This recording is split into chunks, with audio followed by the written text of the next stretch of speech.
We are thankful to God that our students have performed very well. Let us clap to God. Here at Juliana High School, I told you this is a center of learning and excellence. Okay?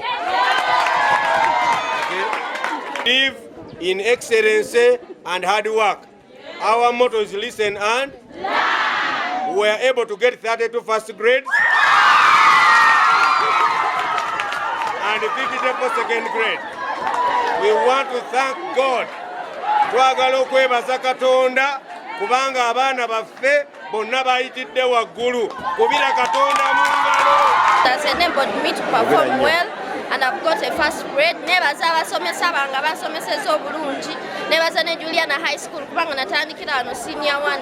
Kati nebaza Mukama kubanga nafunye first grade, and I want to thank the administration, everyone. Amen. I thank all of you. Kyasinior ebyakoleddwa twakoze bulungi nnyo, tufunye first grade ne second grade zokka. Abaana abaffe bayise bulungi nnyo. Okukola kwaffe obulungi tukwesigamya kutya katonda, okukola ennyo n'okubeera focused.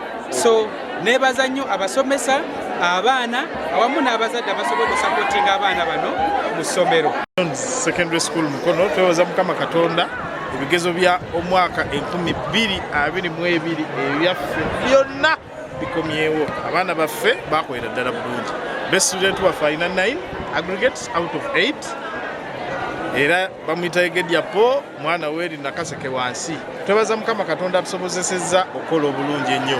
Abazadde tubebazaako enkuso kubanga baawaayo obudde bwabwe ne basasula ebisale by'essomero n'obayita mu lukiiko ne bajja.